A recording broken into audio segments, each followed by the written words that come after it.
বাংলাদেশ তাকে কষ্ট দিলে তিনিও বাংলাদেশকে কষ্ট দেবেন, এমন মন্তব্য করেছেন বাংলাদেশ অবস্থানরত রাশিয়ান মডেল মনিকা কবির। সম্প্রতি রাজধানীর অভিজাত এলাকায় গুলশানে এক বয়স্ক পথচারীকে লাঞ্ছিত করার ঘটনায় দেশ জুড়ে যখন নিন্দা ঝড় বইছে, তখন প্রকাশ্যে ক্ষমা চাওয়ার পরিবর্তে এমন মন্তব্য করে নতুন করে বিতর্কে জড়িয়েছেন এই বিদেশি মডেল। ঘটনাটি ঘটে রাজধানী গুলশানের গুলশান 2 নম্বর এলাকার ব্যস্ত সড়কে। জানা যায়, নিজের সামাজিক যোগাযোগ মাধ্যমের জন্য রিলস ভিডিও ধারণ করেছিলেন মনিকা কবির। প্রত্যক্ষদর্শী ও ভাইরাল হওয়া ভিডিও সূত্রে জানা যায়, ভিডিও করার সময় এক বয়স্ক পথচারী পাশ দিয়ে হেঁটে যাওয়ার সময় তার হাতের ব্যাগের একটি অংশ মনিকার গায়ে লাগে। এতে ক্ষুব্ধ হয়ে ওঠেন এই রাশিয়ান মডেল। অভিযোগ রয়েছে, তিনি উত্তেজিত হয়ে এই বৃদ্ধের ব্যাগ কেড়ে নিয়ে ছুড়ে মারেন এবং তাকে শারীরিকভাবে লাঞ্ছিত করেন। ঘটনাটির ভিডিও মনিকা নিজেই তার সামাজিক যোগাযোগ মাধ্যমে প্রকাশ করেন। মুহূর্তের মধ্যেই ভিডিওটি ভাইরাল হয়ে যায় এবং সামাজিক মাধ্যমে ব্যাপক সমালোচনার মুখে পড়েন তিনি। অনেকেই বলেছেন, একজন বিদেশি নাগরিক হয়ে বাংলাদেশের মাটিতে দাঁড়িয়ে একজন জ্যেষ্ঠ নাগরিকের সঙ্গে এমন আচরণ কোনোভাবেই গ্রহণযোগ্য নয়। ফেসবুক ও ইউটিউব সহ বিভিন্ন প্ল্যাটফর্মে তার বিরুদ্ধে কঠোর ব্যবস্থা নেওয়ার দাবি উঠেছে।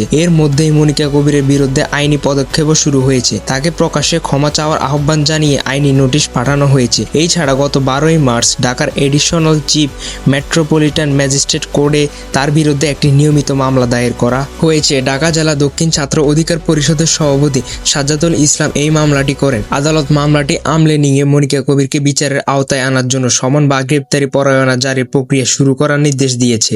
তবে আইনি জটিলতা ও জনরোষের মুখেও নিজের অবস্থান থেকে সরে আসেননি এই মডেল। সামাজিক যোগাযোগ মাধ্যমে দেওয়া এক বার্তায় তিনি দেশের মানুষের প্রতি বিরক্ত প্রকাশ করেন। তিনি দাবি করেন, যদি একবার বাংলাদেশ ছেড়ে চলে যায় তাহলে ভবিষ্যতে আর কোনো বিদেশি নারী বা মডেল বাংলাদেশে আসতে চাইবে না। এই ছাড়া তিনি নিজেকে বাংলাদেশের সংস্কৃতির একজন প্রতিনিধি হিসাবে দাবি করেন। তার ভাষ্য অনুযায়ী বিদেশে তিনি বাংলাদেশের প্রতিনিধিত্ব করেছেন এবং বিভিন্নভাবে অবদান রেখেছেন। তার অভিযোগ, বাংলাদেশ থেকে মানসিকভাবে কষ্ট দিচ্ছে, আর এর প্রতিবাদে তিনিও বাংলাদেশকে কষ্ট দেওয়ার হুঁশিয়ারি দিয়েছেন।